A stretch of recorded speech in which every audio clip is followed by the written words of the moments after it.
And there we are. So we are live today for, first of all, welcome everyone to Think Young Speaking Up for our Digital Future series. As you know, the Thinkathon project, it's something that we started 3 years ago, and it's a series of webinars and hackathon that through the years we have been running to involve young people in the policy debate. Today, I'm extremely excited of a panel discussion we're about to have. Women in business, can tech help bridge the gap? I have the honor of being surrounded by 5 extremely good, not just speakers, but also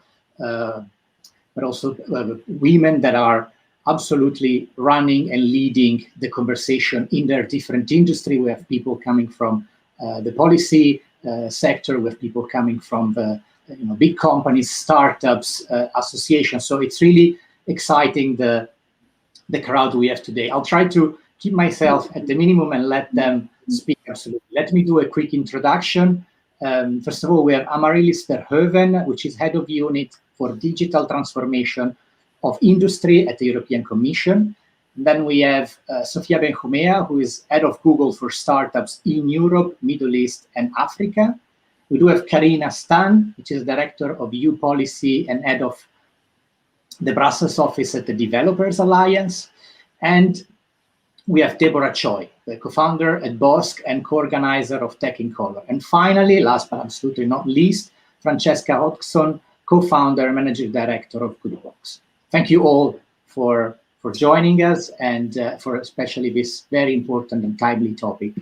I go straight to the point so that we also, and let me remind one thing to people who are watching us, please, you can post your question in the platform you are looking at the webinar. So it can be LinkedIn, YouTube, or Facebook.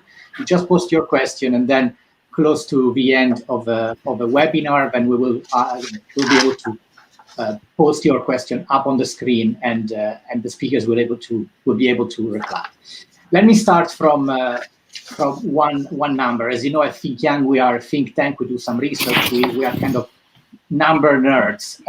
Women represent roughly half of the total population in Europe. Yet, they only constitute 34% of the self-employed, of the entrepreneurs in the EU, and only 30% of the startup entrepreneurs. I'd like to start from Sofia, who clearly comes from an extremely entrepreneurial company and background, and deals with startup on a daily basis since 2015. Sofia, in your opinion, what are nowadays the main obstacles preventing women from pursuing an entrepreneurial career? Okay, thank you, Andrea. Really pleasure to be here, as this topic is very, very dear to my heart and to our heart at Google for Startups. But I think in terms of obstacles, we have several, some of them backed with data, which is one is funding. Like, we know that 91% of all capital raised goes to men-led startups. The same 85% of the rounds also go to men-led startups.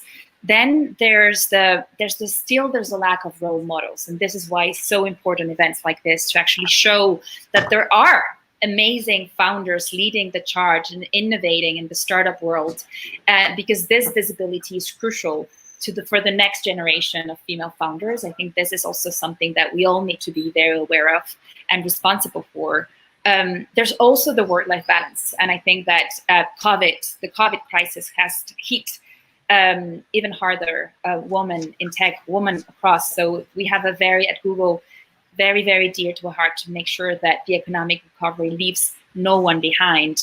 And then also we have less women in tech, less women studying, and 77% more or less of startups are led by founders with tech profiles. And so these are kind of some of the obstacles. And we're very, very aware at Google for Startups about these obstacles. And that's the reason we exist.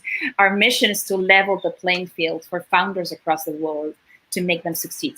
And we focus especially on underrepresented goods, whether it's gender, race, or the socio-economic background, because we believe in the potential of these founders. We have Deborah and Francesca here representing, and I think we need to listen to them, of the huge potential they have, not only in innovating in the results that they're bringing. They have sustainable businesses. And we really need to put the spot on this. And if we want technology to work for everyone, it needs to come for everyone. And this is why it's a North Star for us at Google for Startups. And for that, we run programs in order to help these founders grow by bringing the best of Google, helping them with technology, with infrastructure, with how to grow and go global, and also with leadership and some methodologies that we use at Google. And so helping them. And last but not least, something that is crucial, which is providing them with a network of support of other entrepreneurs across the region so that they can leverage in each other, which is crucial for all founders, but I think especially for women who face, as we were saying, even deepest obstacles in their path. So we run regional, both locally and regional programs. Actually, both Deborah and Francesca were part of our immersion programs, women immersion programs and Black founders immersion programs, in which we bring them together, we help them grow, we provide with them methodologies, products, data on how to go global and how to pursue their startups. And also today, I'm super excited to share with you that we also just announced today something very new to us and very dear to us, which is the Black Founders Fund. And Deborah is one of the recipients. So again, it's really focusing on ensuring that we level the playing field for those underrepresented founders, because we believe in their potential, we believe in them. And I think it's crucial for us to pursue this. And we do it through our programs, we do it through funds like the Black Founders Fund, because they are the growth engine for our economies to recover. And they are the innovators for our future economies. Thank you very much, Sophia. And I took some notes of what you were saying, and absolutely congratulations on launching, the Black Founders Fund and everything else you guys are doing. And it is true that coming from a background also where, we all started some, at least in our case, an NGO. It's true that, when you have this kind of help, it's really what helps you at the beginning to do big step. If I can move to now to the policy side of the conversation. So to Amaryllis, we know that SMEs are clearly at the heart of the European economy. This is something that I think we're all aware. And again, if we look a bit about the data, they generate more than half of the EU GDP. And which is definitely something that I think, there is no other region probably in the world where SMEs are so crucial, where, districts are important. We all come from different countries where there are different know-how and districts that are absolutely, key to the success of a country itself. But what do you think, Amaryllis, could be the benefit of a greater representation of women in leadership position when it comes to the European SMEs for the economic environment as a whole? Yeah, well, thank you very much. I think the benefit is clear, I think. The more women participate, the more thriving our economy is, but also the more meaningful our lives can be. There is absolutely no reason why there should be less female entrepreneurs than male entrepreneurs. There's no objective reasons for that. Now, we've monitored a bit the situation through the crisis, and I'm not going to repeat what Sophia just said, because I do agree with her diagnosis. The obstacles that you mention are also the obstacles we see. Access to finance, number one. We have seen through recent studies, and that's also why we are now creating a specific initiative to facilitate access to finance for female entrepreneurs in the context of our overall approach to better help SMEs get access to finance, because that's indeed a very, very crucial bottleneck that we need to do away. COVID-19 also has been a bottleneck, mainly, probably because of two reasons. First of all, if you look at where the female entrepreneurs are, they tend to be present in sectors that have been particularly hard hit by the crisis. Yeah. Yes, and then of course, crisis is meant for a lot of us, including myself, homeschooling. Try to be very creative and entrepreneurial when you have some kids running around. Now, you can raise the question, why is that more of an issue for women than it is for men? Results show that in any event, it hasn't really helped the cause of female entrepreneurship. Yeah. Having said that, no, it's clearly important for us as a commission. I mentioned just one of our initiatives. We have also earmarked other funds in order to help boost national initiatives, because the national level has, of course, the advantage of proximity. So it is best actually that we promote national initiatives, but with our helps. And then, of course, we have the We platform, which I hope you know.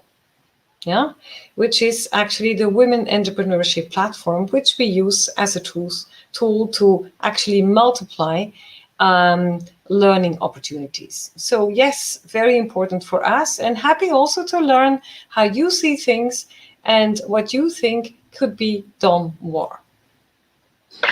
Thank you, Marilis. And then we asked one of the potential recipients of the platform and the fund that the Commission is putting in place. And I'm moving more to Deborah, one of the entrepreneurs and startuppers we have today.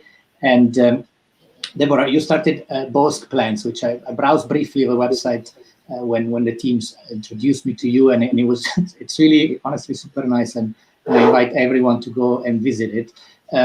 Amarilis was mentioning some part of the COVID-19 and how it had an impact on women and had an impact on startups, and you running a startup yourself. As an entrepreneur, what do you think are the challenges that the pandemic has posed to your startup? Eventually, also, which could be the opportunities maybe that you saw through the times. But really, let's start from the challenges that you've seen in the last 12, 15 months. Andrea, thank you. And it's still very fresh, and I feel in many ways we're still going through it. But this past year has truly been a roller coaster, so both highs and lows. But I would say to kind of focus first on the challenges, for our industry, so we're in the plant business. It's a largely retail-driven industry. So imagine your Swedish furniture houses and tool shops. These are the kind of main drivers of where people primarily buy plants, and that's what we're trying to change. But what that has really kind of resulted in for us has been a lot of fluctuation in supply chain in the past year. And this has been, directly tied to, retail closures across the board with the various lockdowns over the past year that has seen, difficulty for all players sourcing, competitive selection, high quality selection. And it's something that, we work very closely with our growers, primarily in the Netherlands on, but they've never seen anything like this before. So that's been a huge challenge for us. I think that another kind of key challenge that I would mention, and I don't think it's exclusive to our category, has been kind of interesting on, say, the customer side. There's been increased competition. When we look at our, say, performance spend in acquiring new customers and kind of breaking through the noise, there's a lot of businesses that may have used, say, other channels other than, say, digital marketing channels to get to their customers, maybe their retail outlets, that have shifted to a strongly digital-led marketing approach. And, I think that that's just kind of trained all marketers to be more creative, to be more distinctive in the past year. But this has also been, part of the ride. That said, I would like to share some of the high points as well. I think that, our category with plants is a special one. There's been increased demand, despite these challenges. I think in many ways, meaningfully, people are looking for wellness at home, looking at new hobbies, looking at the different ways that the home or interior space can become multifunctional and multidimensional. And plants played a big part of that for many people. And we've been able to benefit from that as well. On a personal level, I am not only an entrepreneur, I'm also a mother. So I have a 5-year-old daughter, and she's not yet in school. So it's the Kita, which is basically like a daycare program. And I think that a personal challenge has been really kind of balancing work and life, and finding the ways to kind of create and maintain that sense of normalcy and security, for my daughter, while also navigating all of these challenges as a business owner and an entrepreneur.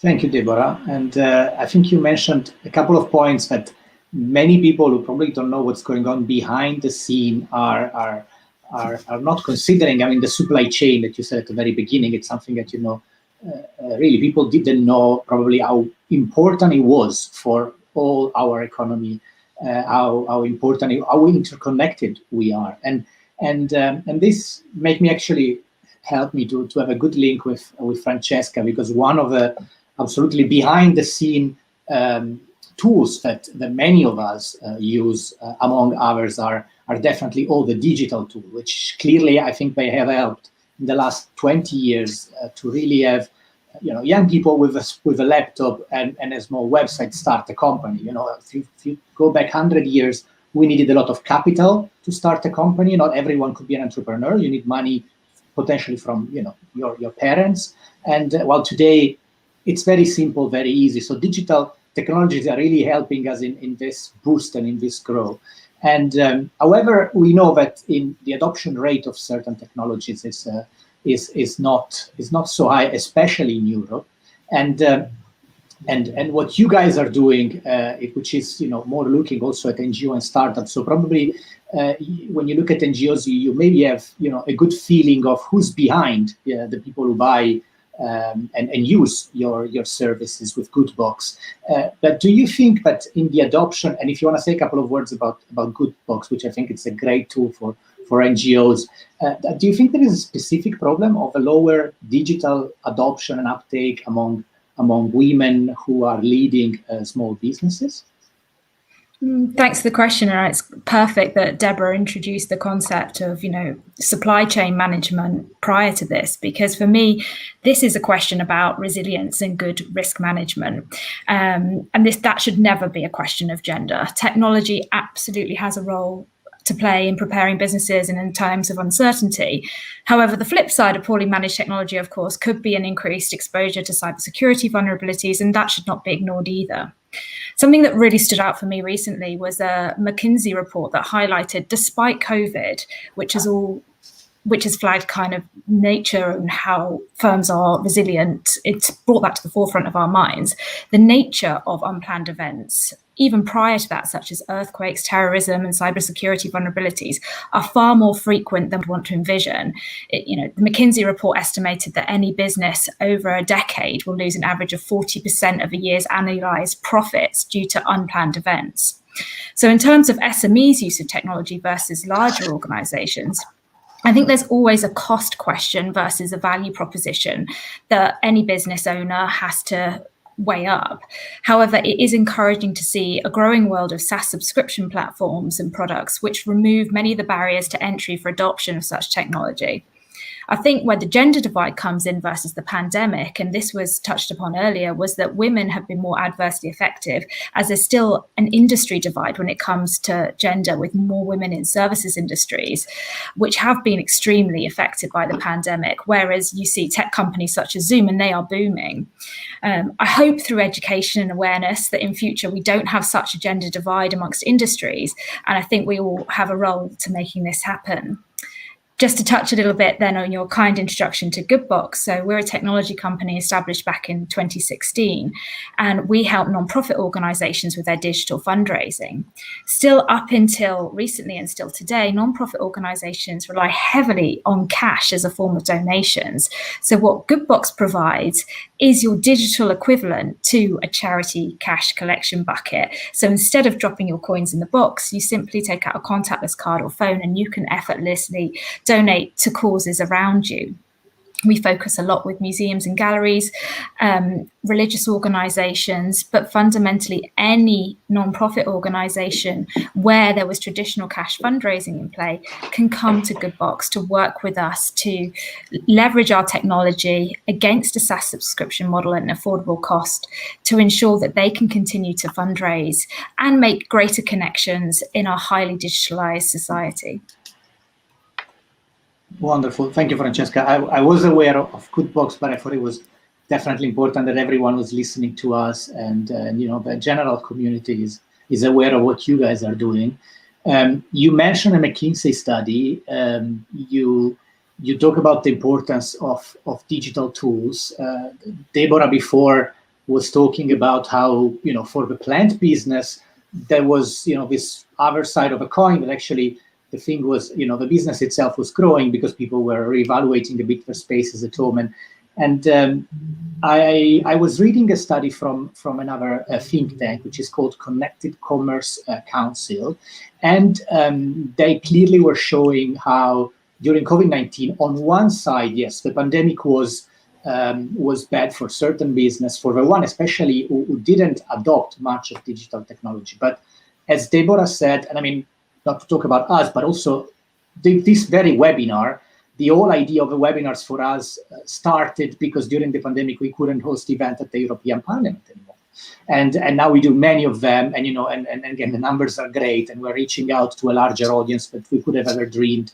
And Francesca, you mentioned Zoom, so needless to say.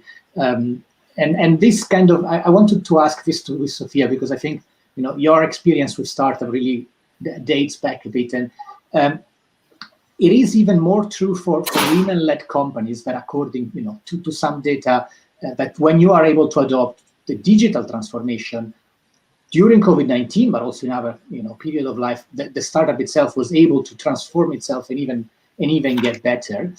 Why do you think is the case? Why is this in your opinion? Well, I think this crisis, and as Francesca was saying, kind of this unplanned events, and I think we just went through a historic one, has shown one is the character of entrepreneurs. They're just more flexible. They see opportunities where others see challenges, and I think they're just the way they're made. And I think this crisis has proven how startups, the same as digital SMBs, have proven to be more resilient. I think startups, even beyond, have not shown to be only resilient, but have shown growth. Of course, depends on the industry. We have had startups at Google for Startups in Spain, where, as you can imagine, travel and tourism has been hit tremendously, where it represents 40% of the GDP. But still, we decided to launch a program for startups in the travel tech industry.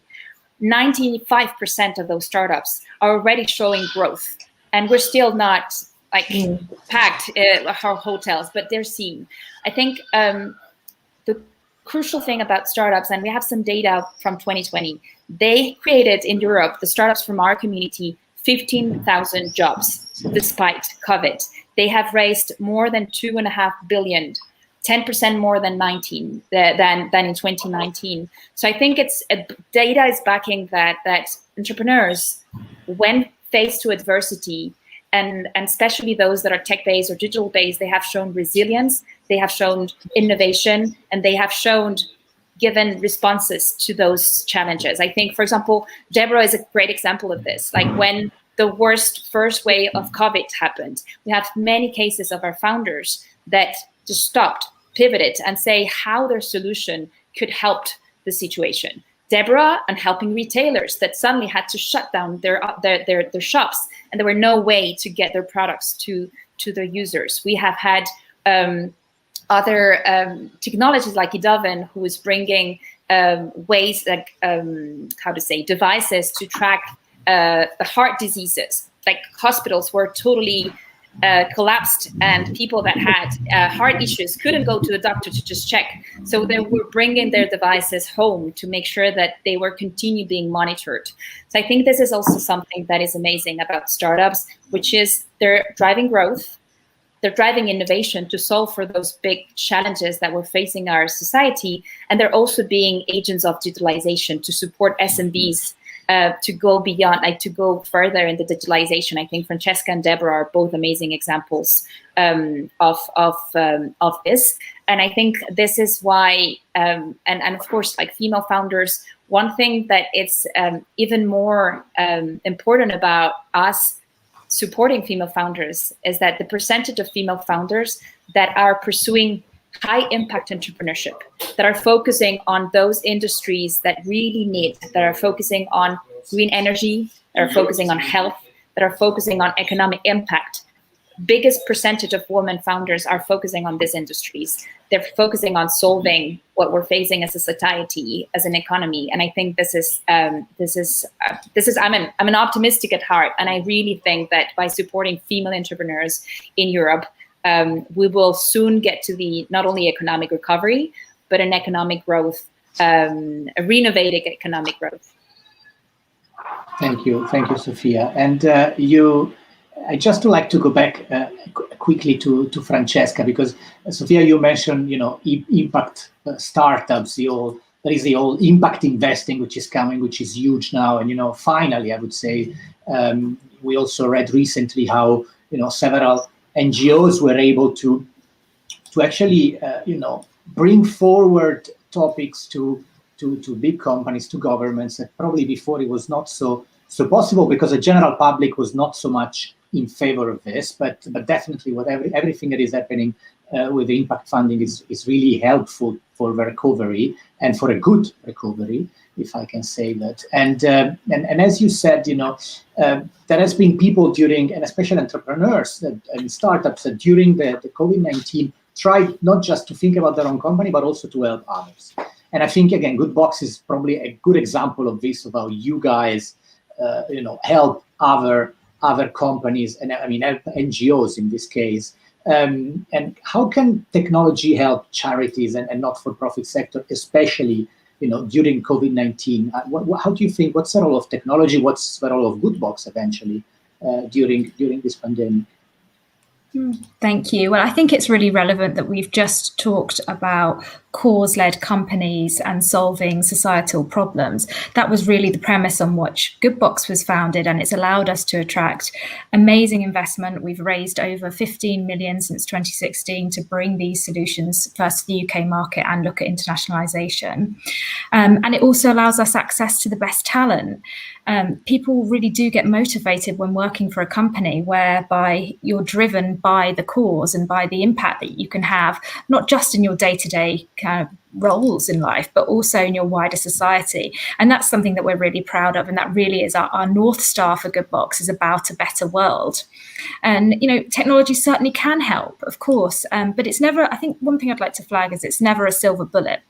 And this is why Goodbox focuses on a product and service model, because our clients really, really benefit from this. It's vitally important to us that alongside adopting Goodbox technology, there's a considered fundraising strategy, which we can, of course, assist with to make sure that clients feel comfortable using technology and using solutions.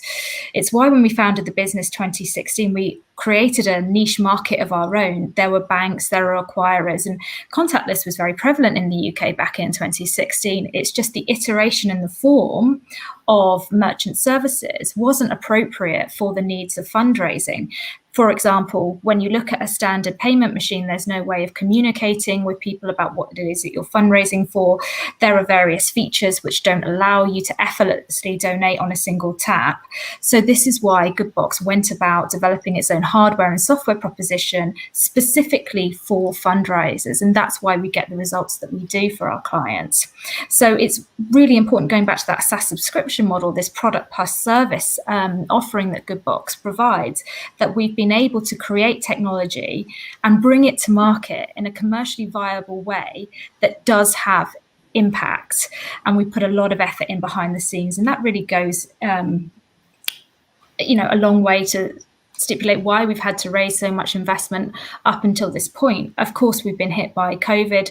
90% of our clients were visitor attraction centres, and so they all had to close their doors, which meant that for us there was a long time where really revenues dropped to very, very minimal amounts, and that was a real challenge to us. We were fortunate to be supported by things like the government's Future Fund in the UK, and really by a network of investors and people that really do believe in the value of what we're bringing to society in the long run. And then on the flip side, just to talk a little bit about opportunity, of course, there's always opportunity with situations like this. And also, I'm an optimist as a founder, eternal optimist, always like to look at the glass half full. But there's been an acceleration as we're coming out of COVID, kind of fingers crossed for the future here in the UK, of an adoption and an acceleration in adoption of digital as cash becomes even more scarce, as people look to find ways of which making payments where they consider it to be more hygienic. It is probably the primary reason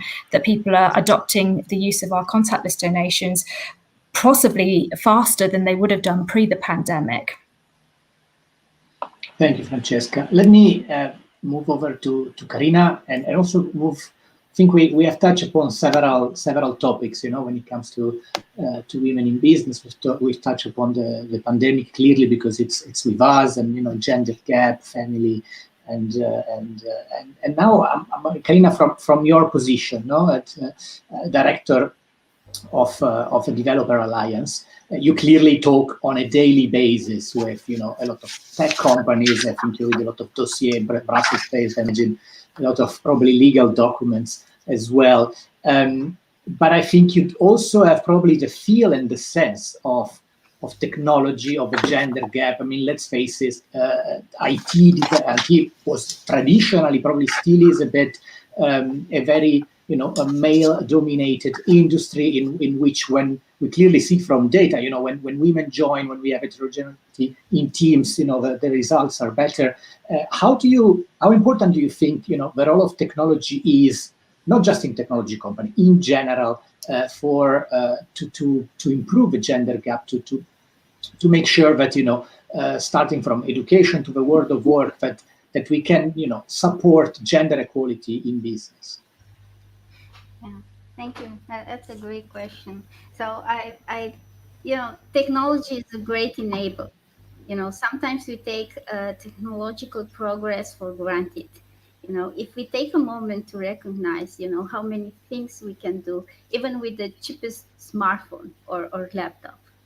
I'm learning, for example, the basics of programming language using an app on my phone, which is not an expensive one. So I can even code or do my first attempts of coding on the phone. So, access to information and a connection to people, to communities or different entities, organizations, but also access to affordable tools can only empower girls and women and open up opportunities for them. So I'm mentioning affordable tools because they are the key elements to have a better life, to participate in different activities, including economic activities, of course, and to be successful.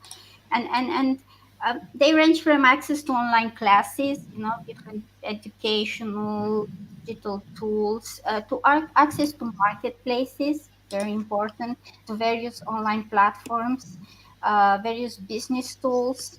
I can only think about, there are tools for marketing, optimizing, automating processes, customer support, facilitating payments, financial services. We had a great example here, but also tools for training and mentorship and so on. So digital solutions should be available for all girls and women all along the way, from early school years to the entire professional life.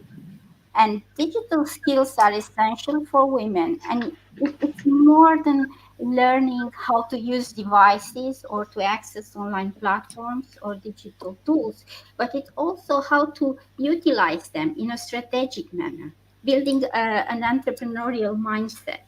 And this is relevant for fostering women participation in business in general, not only for technology-based businesses. And technological solutions, they are there, they are constantly evolving, and we just need to make them available to all, I underline, all girls and women, no matter the background, and so no one should be left behind. And I like to make a special mention on the need to utilize and adapt technology in order to address inequalities when it comes to certain categories of women. And here a key role is the inclusive assistive technology. There are developments with AR and VR. I'm looking into the future, but also I'm thinking about those women that identify as part of LGBTQ communities, we're celebrating Pride Month, and they are taking advantage and should really benefit from the opportunities provided by the digital economy. And I have a last thought on certain challenges related to the online environment, social media, for example, or issues related to biases that are mirrored by data sets, algorithms, and so forth. And here I think more awareness and having them properly addressed will improve the quality of technology and in general of the online environment. And one can use actually advanced technologies like AI to reduce the gender gap and inequalities more broadly. So I'm optimistic. I think technology provides tools, and it's entirely up to us how we make the most of them, and of course how we empower women. Thank you, Karina. You were talking a bit about the future, and I think in this debate, in this conversation we're having, we spoke a bit about the past and and the pandemic, and now looking a bit about the future. I like to challenge a bit Amaryllis, in the sense that according to the study I was mentioning before, the one of the Connected Commerce Council, the younger SMEs are more likely to be digitally advanced and therefore resilient to certain crises. This is something that Deborah told us, that Francesca told us. I think we have from experience that digitally advanced are more resilient and have been more resilient during the pandemic. At the same time, we as Think Young, we see that women in leadership roles among young enterprise, young startup, the rate of women in leadership is way higher than in the general, let's say, a population of business. Looking at the future, the fact that in younger companies, in younger startups, women are more in leadership position. What do you think does this tell us about the future of female entrepreneurship, about the future of that we're about to experience in the coming years? We lost Amaryllis for a second. Amaryllis, I don't know if you heard my question. Yes, I am back. Okay. I'm sorry. I don't know what happened. I heard that you were going to challenge me, and then the whole system broke down. And then you left. Yeah, I was like, no, thank you. So where's the challenge? No, I was asking, based on what Karina said, and based also on a study that I mentioned before, the Connected Commerce Council, it is clear from data that in younger companies you have more women in leadership position, and we also know that younger companies are the ones that are more digitally savvy, so they are the ones that are more, let's say, resilient when a crisis like the one we are living hit us. If you look a bit about the future, and that's the challenge, try to predict a bit the future. What do you think this tells us? The fact that there are more women in leadership position in companies that are a bit younger, and these one are the ones that are, let's say, more flexible when it comes to future potential, crisis or threat. I think this tells us that women are great, no? And that we have to empower more women. No, I mean, for me, this tells me first that probably the issue is a matter of time. You say in younger companies you have more women. Well, if that is true, then we're definitely going in the right direction. Doesn't mean that we don't have any issues to solve, but there might be a generation gap here, which we are slowly crossing already. And then indeed, if you're able to show, if you have those figures, I'm not aware of these figures, that there is a correlation between more women being in a company and the resilience of that company, well, I think it's great. It just is a big tribute to the creativity of women. But the thing is, I don't have the figures here now to reply to that. What I can only tell you is, I can only reiterate myself. We as a European Commission believe very much in entrepreneurship, obviously. And we absolutely also believe in female entrepreneurship. And that is a matter of closing the gap and harnessing the potential of everyone. And that is why we are working at our level on a number of tools that can help fit the picture. But again, I mean, don't expect just solutions coming from the European Commission or from any public authority. I think that this is something where all public authorities and private bodies must join forces in order to make it happen. Huh? Even families, because role modeling is where it all starts, I think. Thank you. And one can see that. Let me tell you this, I'm also a mother. It was already mentioned by some of you. I'm a mother already of elder kids, students, university students. And I see that what my youngsters have told me is that, you know, female students that have working mothers, they feel much more relaxed, much more secure about their opportunities. They feel, okay, I can do this, I can make this, I can make it happen. Work-life balance, not an issue, we can work it out. So I think it shows the power indeed of role modeling. Yeah, which is definitely what Sophia was saying at the very beginning. Two things: access to finance and absolutely the role modeling. I'm really, if I can insist a bit more on you, because you mentioned, you know, the policymaker and the Commission cannot take care of everything, but indeed you guys have an important and key role in Europe. So on this one, the European Commission released the SME strategy, and to try to unleash the power of SMEs, which, as we said before, they are more than 50% of European GDP. Now, it's clearly that the Commission recognizes the need for targeted intervention to address the gender gap, the specific issue that faced by female entrepreneurship and female-led business at large, not just startups, but I would say, you know, even older age of a company itself. If you can tell us a bit more about this, what is the European Union doing in practice, you know, for women entrepreneurs and for supporting a sustainable recovery in post-pandemic? Probably can take 2 hours the answer, but if you can summarize. Yes, but I'm going to try to be quick. So indeed, we have an SME strategy, which contains a number of elements. One strand of that strategy is about boosting digitalization for SMEs in general, and that includes, of course, also women. One of the tools that we are creating in that context is the so-called digital innovation hubs.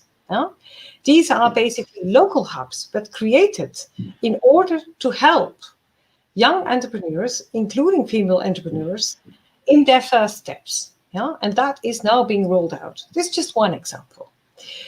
Funding has also been earmarked in the context of the SME strategy as a very important area on which to work. And here, as I've mentioned to you before, we are actually launching an initiative which is specifically targeting female entrepreneurs when it comes to funding. So this is a support mechanism that we're putting in place in order to facilitate access to finance for women. Okay? An important lever. And then indeed, networking, learning, peer-to-peer learning, all this is being facilitated through the platform I think I mentioned in the beginning, and I would be very grateful if actually my fellow speakers can give me a bit of feedback on their experience with the platform. It's a so-called WE platform. So WE stands for Women Entrepreneurship Platform, where we exactly try to do this, you know, networking, peers-to-peers, bringing people together, mainstreaming education opportunities. And but these are just 3 examples. I can go on indeed, but don't want to cannibalize your time. Thank you for being cautious of the time, and definitely for mentioning at least the 3 important parts. And I'm sure everyone who's watching us and will watch this video, because it will be available also later on our social media, will take notes and go and look at. If I can ask to Karina, who is probably among all of us the one who's most updated on policy, what is your take? What can European policymakers do to foster the digital transition, and how can women in general be encouraged to take more interest in STEM discipline as well? Because, you know, from the Developer Alliance, I think you guys look at STEM disciplines very close, and STEM education, which is something that also at Think Young we're trying to do. So I was wondering, what is your your opinion on the policymakers and on the STEM disciplines in this case. Yes, well, the EU objectives for the digital transformations of the economy are highly welcomed, and we already heard that there are ambitious investment programs and several interesting initiatives, and we highly welcome the initiative on digital innovation hubs that should bring concrete benefits to the European startups and SMEs. And the initiatives that are specifically targeting female entrepreneurs that were mentioned before, but also I would like to add the importance of the implementation of the European skills agenda. It plays an important role, and one needs to work on setting the right incentives for the uptake of the digital tools and the new technologies, and for adaptation of SMEs business models. And key elements for that is developing the entrepreneurship ecosystems, but also the entrepreneurship culture, the growth mindset. And I think it's vital in ensuring a business-friendly environment. And I heard about the SME strategy. Well, I saw that it rightly identified the main challenges, for SMEs. And one of them, a persistent one, is the red tape within the single market. We're hearing that from developers too. So that needs to be addressed. We need to see concrete, improvements there.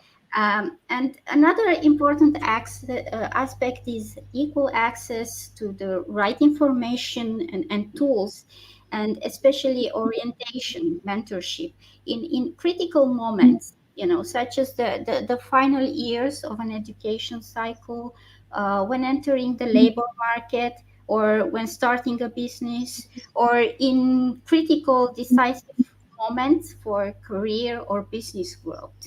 And I like to say that it's not only about policies and regulations, but it's also about changing mentalities overall.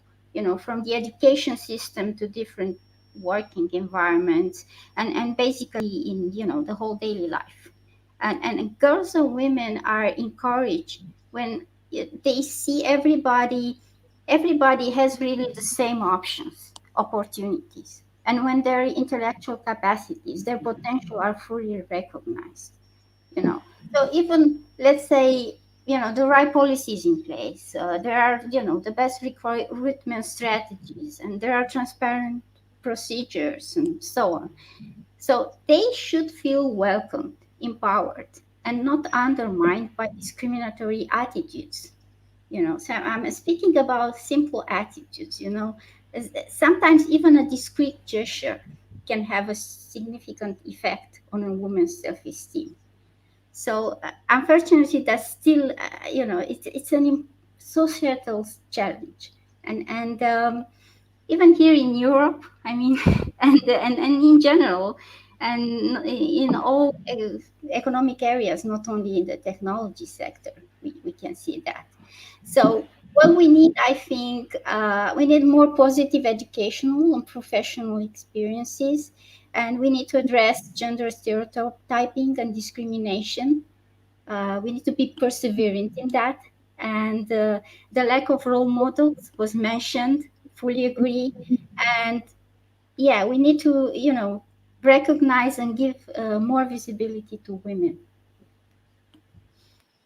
Thank you, Darina. And I'll pause on that because I think you said many, and you touched upon many important concepts, and you were able to do it in one or two sentences. You spoke about incentives, which the more I'm involved with, let's say, Brussels and politics somehow, the more I realize that incentives are key to move people. Otherwise, and you mentioned the business-friendly environment, which having the opportunity of growing, think young in other regions of the world, in Asia and Africa, the business friendly, I think it's really the key word, the fact that it's friendly, the fact that you as an entrepreneur are welcome somewhere, and they don't look you like in some countries in Europe. Now things are changing, but I mean, I come from Italy, and for many years, business people, entrepreneurs were not seen as role models. They were seen someone dodgy and a bit difficult. So it was not friendly at all. You know, it's an extremely important concept, same as a growth mindset that you mentioned. In this one, Deborah, I think that you that let's say the other half of your life, if I can call it like this, you know, not just as an entrepreneur, but also you started Tech in Color, which I don't know if it's an NGO or an association, but definitely, you know, when we look at the word and the different stakeholders, we have the public, you know, Amaryllis and Karina, somehow we have a private with business, big business startups, but also we have NGOs and all the advocacy group, I would say, you know, and you started Tech in Color, which aims to enable access, visibility, and funding, as we said, as Sophia said, it's extremely important to women founders who have, you know, faced obstacles in their entrepreneurial journey, tied to their ethnicity, tied to their race. And given your experience in this field, what do you think is needed from the policymaker to finally address these persistent gaps in business, these persistent gaps in society, if I can go even farther? What a great question, and thank you for that one, Andrea. You know, I have maybe too many things I could say, but I'll try to boil it down. You know, when it comes to the issue of supporting women who faced, you know, challenges in their business journey tied to their race or ethnicity, you know, I really think that we're able to react to what we can track. And I think that when we talk about the gender gap, and we see, you know, various public and private actors and even EU level actors, amazing companies like Google addressing this gap, it starts off because we can actually see it and then measure our efforts against it and see, you know, how we're progressing and making change. And I think on a policy level, you know, there's a lot of challenges with, you know, really recording and tracking and surfacing where we are when it comes to race and ethnicity on an EU level. You know, I think there's some challenges there around data privacy. There's historical kind of differences across, say, continental Europe and how we actually define ethnic minority and so forth. So there's definitely a lot of hurdles to overcome. But I do think that it's incredibly important for us to be able to track where we are to really kind of enact change.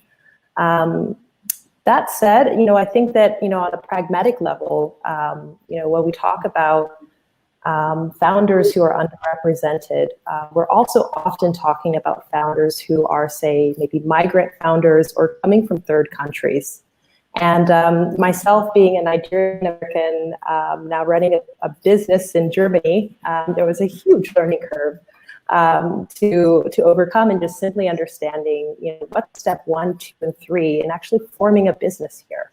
And I think that there's a lot of opportunity within that challenge to streamline and even digitalize various steps in that process to open up, you know, the simple process of business formation for more people. And, you know, I think that impacts all of us, but also I think can absolutely impact the underrepresented as well. You know, and finally, I think that, you know, it's hard to say what to call this. I think it's maybe mindset. It's this idea of, you know, how do we diversify how we think about diversity? And with Tech in Color, you know, we've really, my co-organizers and I've really not only embraced, but in many ways kind of pioneered our kind of laser focus on intersectionality.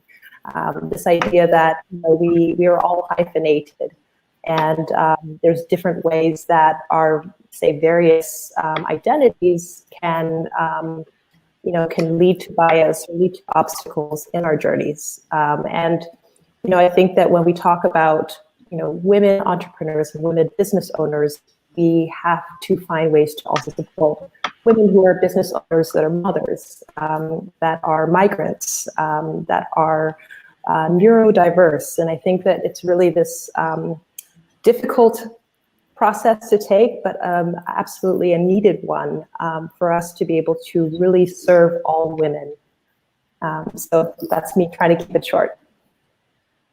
Thank you, Deborah, and congratulations for the initiative.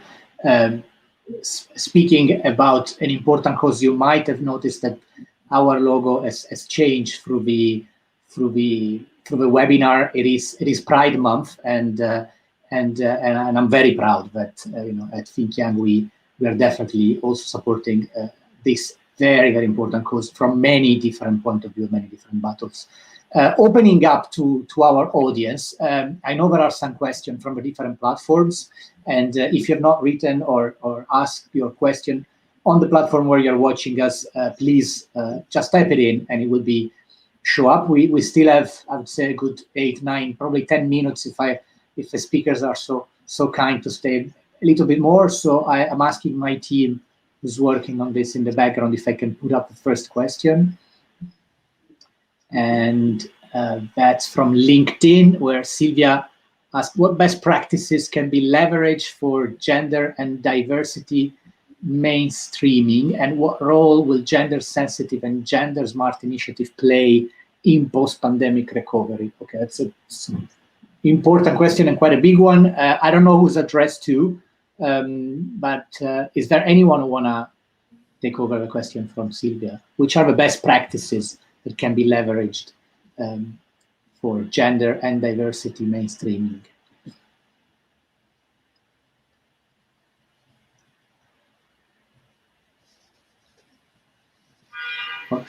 Shall I eventually? I'll do that. Yeah.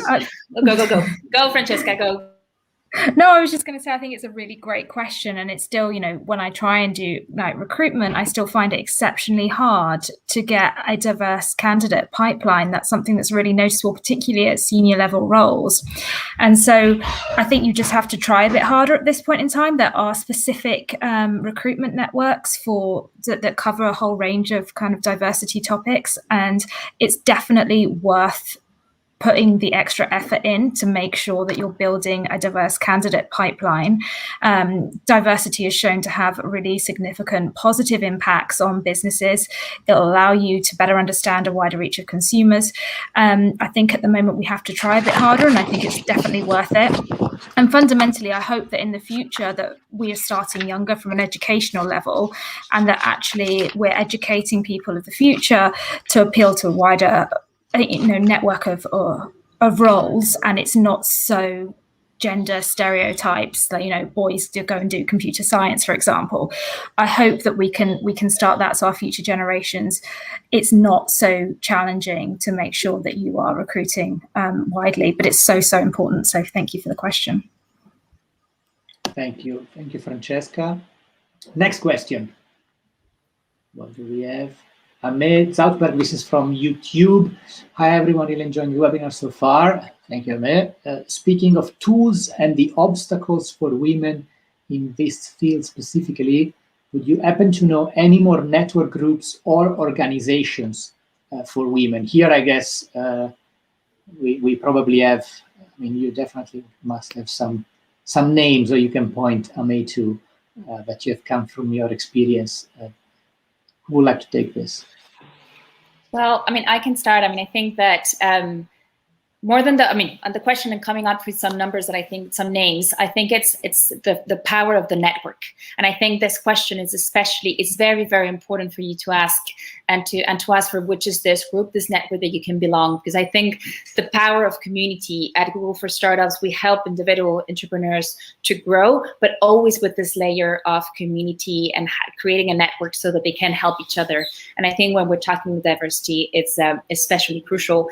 I think, for example, at Google, we're supporting initiatives such as Woman Will, Woman in Tech, several initiatives, and of course all the network of the alumni and the Google for Startups community. If you happen to be an entrepreneur or leading a startup, please reach out to us, because this is a unique group of people to be part of, and that leveraging each other and to succumb these obstacles.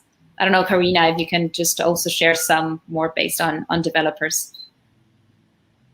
Oh, absolutely. It's all about communities. It depends on the area that you want to, you have ideas and you want to be involved, to engage with, and you know, for developers, there are so many communities, and they are organized, you know, around different platforms, around different programming language, but also, you know, is the open source community where you can find a lot of, but there are a lot of, you know, so-called meetups, you know, local organizations, you know, of developers, and usually you can find also a lot of women, girls, enthusiastic girls involved. I witnessed that. So yeah, indeed, it's all about, as I said, accessing information, and it's, and sometimes I acknowledge that sometimes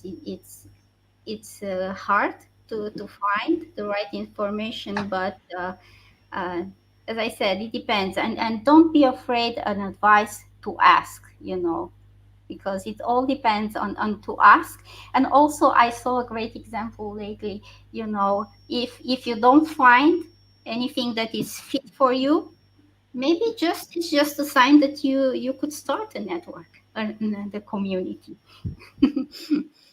Great. And I don't know if you guys have other network to point or two, but I think the we women entrepreneurs that Amaryllis was saying before, definitely an important one. Deborah, please, absolutely. Just to add to what Karina said, I think, yes, absolutely, don't be afraid to ask, but I think that, you know, also importantly, don't be afraid to announce. You know, I think we as women sometimes don't toot our own horn loud enough or often enough. And if you are planning to launch a business or launch some sort of venture, now could be a great opportunity to actually announce that to your existing network and see, you know, what can also come from sharing this this new chapter. You know, I think that there's going to be opportunities within your existing network and also opportunities to tap into new ones. Thank you. And anyone else who would like to give some advice to me? Otherwise, I know there are plenty of questions on the social media. The problem is that I have to be respectful of everyone's times and commitment, and especially in the pandemic life that we're working from home, I know that every minute can be the beginning of a next Zoom call or conference call. So I just would like to, first of all, thank you all for this amazing webinar. We usually, when we have young people on the panel, we ask them, if you were in charge for one day, what would you do? But you are all in charge. So you're in charge every day. So I'm not asking you that question. I'm rather asking you a final 30 seconds message from each one of you before we say bye to the crowd. And I start in, well, let's say from the order of we see each other. So starting from Deborah. Wow, 30 seconds. I would say, you know, we've talked about a lot of different challenges and opportunities today, but I think that on an individual level, I think it's really important to remind ourselves of our capability, that we already know something, that there's opportunity to learn more. You know, I think that, you know, we're talking here about starting businesses, growing businesses, and across the ride, we have to ask and remind ourselves that we are capable. Thank you, Deborah. Karina, up to you. Well, we need more awareness, relentless and joint efforts from different stakeholders to reduce the gender gap, to empower women in schools, in workplaces, in society in general. Technology is providing useful solutions in this endeavor, and ultimately, technological progress is meaningless without social progress. Thank you. Amaryllis?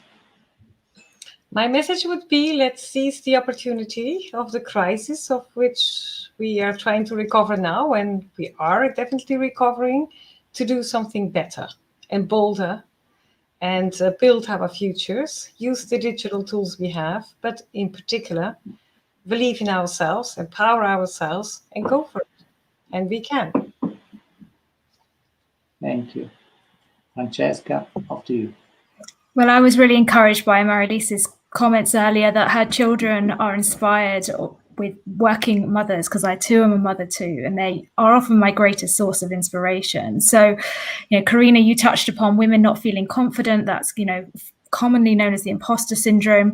We all suffer from it, but don't let us get us down. This is a really phenomenal opportunity, particularly as we have more flexible workforces. We can work from home. That allows that work-life balance to become even more accessible for so many. So I'm super excited about the future, and thank you for organizing such a wonderful panel.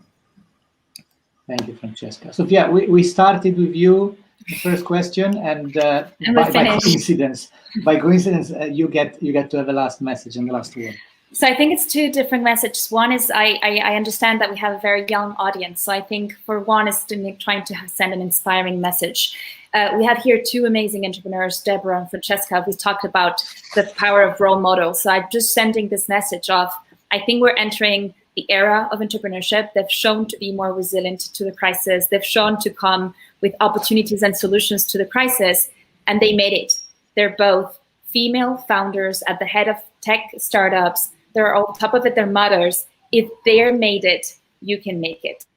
And the second is for Andrea, what you were saying, for those that are in charge. I think that we have a responsibility to, one, give visibility to those role models. We have the responsibility to help them grow, because you were saying there are more female founders at the beginning. Let's make sure that these ones that are at the beginning grow into global companies, creating jobs and opportunities. And also let's make sure that we are creating inclusive workplaces, inclusive programs, inclusive environments, because the key to diversity is setting inclusive areas. Wonderful. Thank you very much. Thank you, Sophia. Thank you to all of you for the whole hour we spent together, and the final message. It was extremely enriching, also from personal point of view. Very proud. A big thank to the Think Young team who put this together, and they work in the background, and they work in the last couple of weeks to make sure everyone was aligned and informed and ready to be present at this webinar. And I think the only thing I like to close with is keep following us, because there are more webinars coming, more part of this journey that is going on, and enjoy Pride Month, which is a very important thing. Thank you very much to everyone, and bye-bye. Thank you all. Thank you so much.